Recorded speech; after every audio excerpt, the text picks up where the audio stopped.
I've collected all 16 Lightcore Skylanders, so let's rank them from worst to best. I never hear anyone talk about Lightcore Chill, probably because she's one of the rarest Lightcores, although her legendary variant is cheaper. Fortunately, you're not missing out on much, as only half of her staff thing is lit up. It's bright, but the execution here is very poor. Many people criticize Drobot since he just has this small orange LED, but this is about as good as they could have made him, and it's just really underwhelming. Bumbleblast is a great character, but he was the wrong choice for a Lightcore. His blaster lights up a little bit, but Zulu would have made so much more sense since his weapon already lights up in game and it would have looked a lot better. Flashwing was a good choice, but despite having 2 LEDs, her wings barely light up and blue doesn't make a ton of sense for her. Ornado's shell lights up and it looks pretty good, but it's very subtle. Shroom Boom has 2 different LEDs and is pretty cool, but they don't make much sense for his character and the eye is pretty dim. I think it's kind of odd that Hex got this color change, but it's pretty cool at the same time,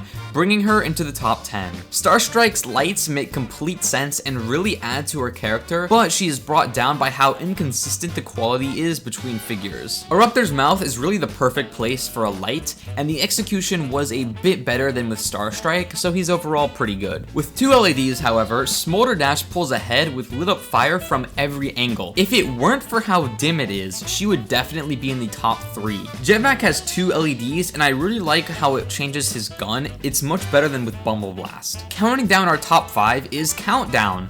I love how they completely changed his appearance to portray his secondary attack. The flame is super bright and bold. Almost all of Grim Creeper's body lights up, although it would be cool to see his staff illuminated too, maybe. I also need to point out that legendary Grim Creeper has a darker blue body, which makes the LED appear very dim. Making the top 3 is a Lightcore you're probably unfamiliar with, as Pop Fizz is the rarest of them all, and the one on the Giants poster is actually different from the real figure. I really love his bright green potion, and it's sad that such a great character is so expensive. At number 2 is the best Whamshell we ever got. His mace is incredibly bright and perfectly executed, and his pose is far better than the original. This is such a great Lightcore, but I had to give first place to Prison Break, the Lightcore mascot with 2 bright green crystals and one of the best looking figures.